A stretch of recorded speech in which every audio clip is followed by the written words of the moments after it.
주님을 사모하는 갈급한 마음으로 말씀과 기도의 자리에 나아오신 모든 성도님들을 주님의 이름으로 환영하고 축복합니다. 오늘 이 아침에 우리에게 주신 하나님의 말씀은 구약성경 호세아서 2장 1절에서 13절까지의 말씀입니다. 너희 형제에게는 암미라 하고 너희 자매에게는 루하마라 하라. 너희 어머니와 논쟁하라. 그는 내 아내가 아니요 나는 그의 남편이 아니라. 그가 그의 얼굴에서 음란을 제하게 하고 그 유방 사이에서 음행을 제하게 하라. 그렇지 아니하면 내가 그를 발가 벗겨서 그 나던 날과 같게 할 것이요 그로 광야같이 되게 하며 마른 땅같이 되게 하여 목말라 죽게 할 것이며 내가 그의 자녀를 긍휼히 여기지 아니하리니 이는 그들이 음란한 자식들임이니라. 그들의 어머니는 음행하였고 그들을 임신했던 자는 부끄러운 일을 행하였나니 이는 그가 이르기를 나는 나를 사랑하는 자들을 따르리니 그들이 내 떡과 내 물과 내 양털과 내 삶과 내 기름과 내 술들을 내게 준다 하였음이라. 그러므로 내가 가시로 그 길을 막으며 담을 쌓아 그로 그 길을 찾지 못하게 하리니 그가 그 사랑하는 자를 따라갈지라도 미치지 못하며 그들을 찾을지라도 만나지 못할 것이라. 그제야 그가 이르기를 내가 본 남편에게로 돌아가리니 그때의 내 형편이 지금보다 나았음이라 하리라. 곡식과 새 포도주와 기름은 내가 그에게 준 것이요 그들이 바알을 위하여 쓴 은과 금도 내가 그에게 더하여 준 것이거늘 그가 알지 못하도다.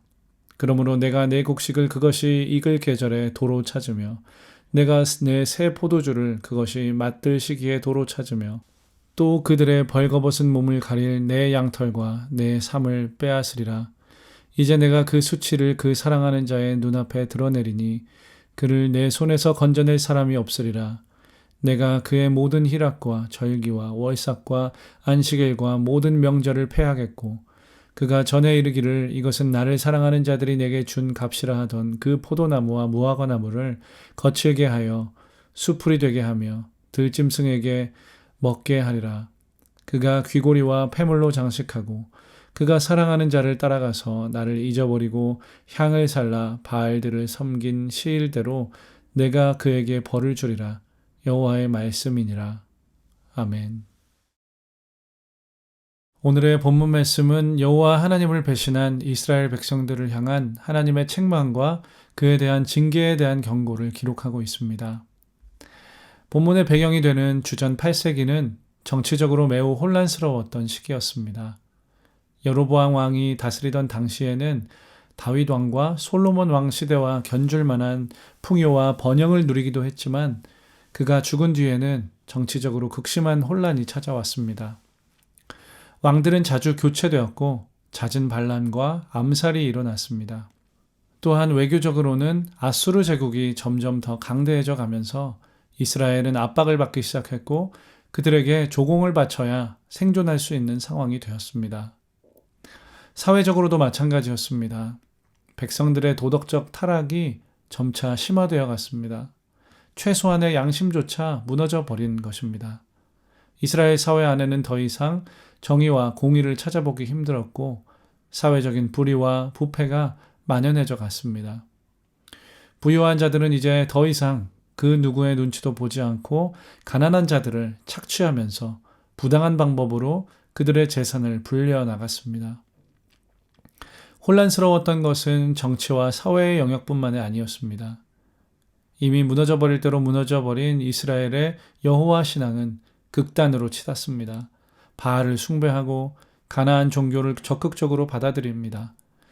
성전 중심의 예배에서 벗어나서 이제는 산당에서 공공연하게 우상 숭배와 여러 가지 종교들이 뒤섞인 매우 문란한 종교적 행위가 만연해 갑니다. 하나님을 의지하지 않고 하나님을 인정하지도 않고 이제는 하나님 없이도 살아보겠다는 사람들의 인생 또한 이와 마찬가지입니다.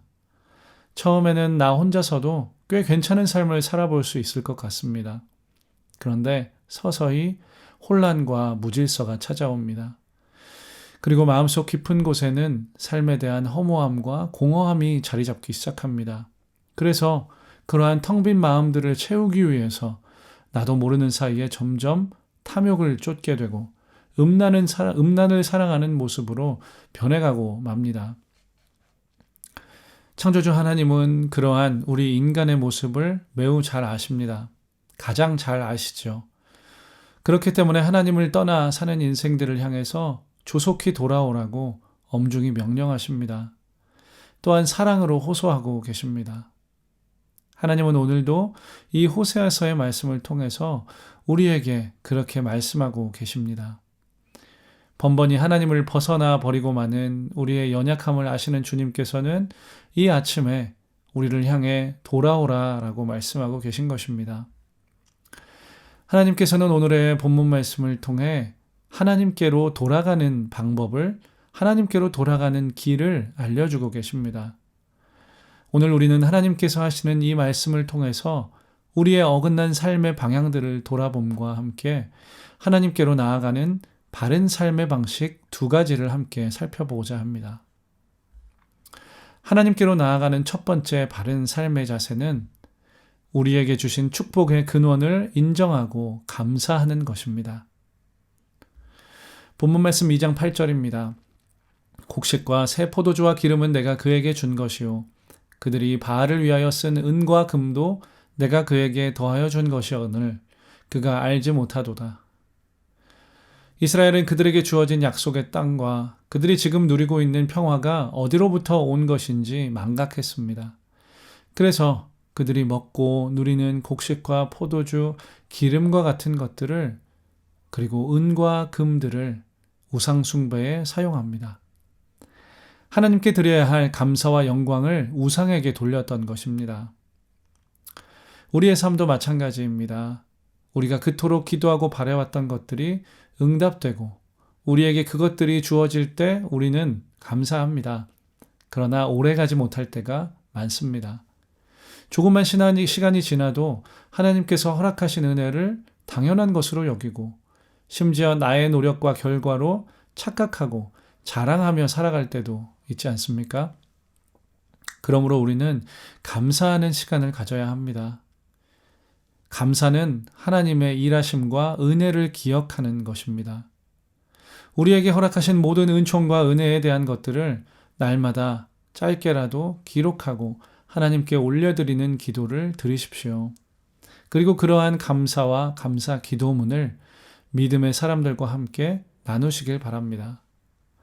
또한 우리에게 주어진 시간과 재능과 물질을 우리의 필요와 욕망을 이루는 데에 사용하는 것을 넘어서 하나님의 마음이 있는 곳에 사용하셨으면 좋겠습니다.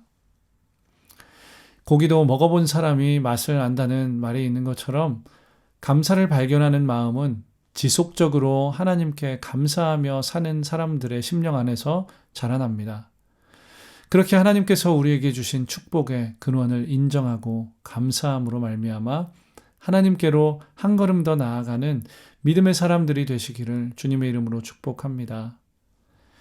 하나님께로 나아가는 두 번째 바른 삶의 자세는 우상 숭배를 버리고 돌아서는 것입니다. 이스라엘은 바알 숭배를 통해서 만족과 번영을 추구했습니다. 이와 같은 것은 위에 말씀드렸던 내용과 마찬가지로 하나님을 망각했기 때문에 일어난 현상이고 또한 자신들의 욕망을 따라 온 나라가 함께 나아갔기 때문이었습니다. 욕망을 제어하지 못하는 사람의 모습은 매우 추하고 어리석습니다. 한 신학자는 우상 숭배에 대해서 이렇게 정의합니다. 자신의 목적한 바를 이루고 그것을 손에 넣기 위해 신을 이용하는 것. 한 번 더 읽겠습니다. 자신의 목적한 바를 이루고 그것을 손에 넣기 위해 신을 이용하는 것. 여러분, 이 정의에 대해 동의하십니까? 이 말에 동의하신다면 오늘 우리의 내면에 어떠한 우상이 어떻게 자리 잡고 있는지 한번 살펴보아야 할 것입니다. 간절하게 기도한다고 전부 바른 기도는 아닙니다.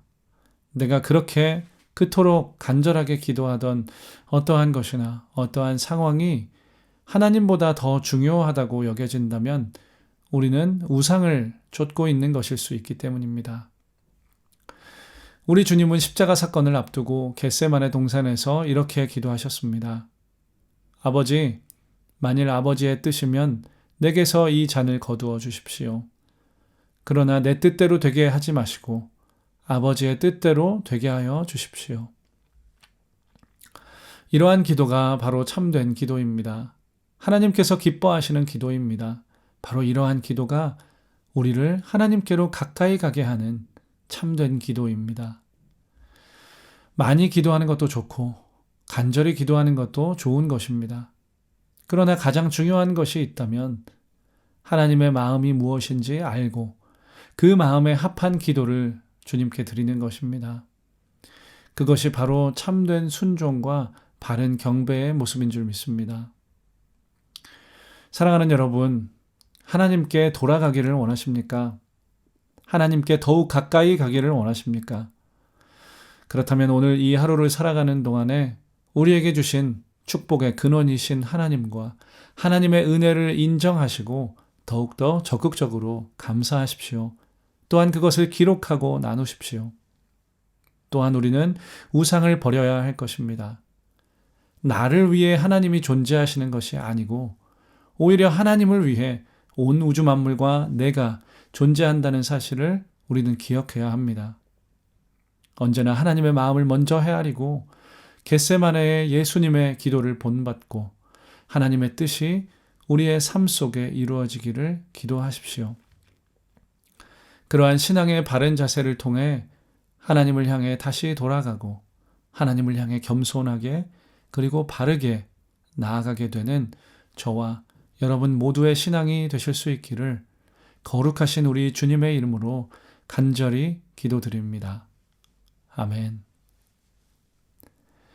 주신 말씀을 기억하며 함께 기도하겠습니다. 창조주 하나님, 모든 것이 하나님의 것이며 모든 것이 하나님을 위해 존재합니다. 그러므로 우리의 삶 전부를 주님께 드립니다. 감사와 사랑의 제사로 주님께 드리기를 간절히 원하오니 우리의 영혼 가운데 감화와 감동을 허락해 주시옵소서.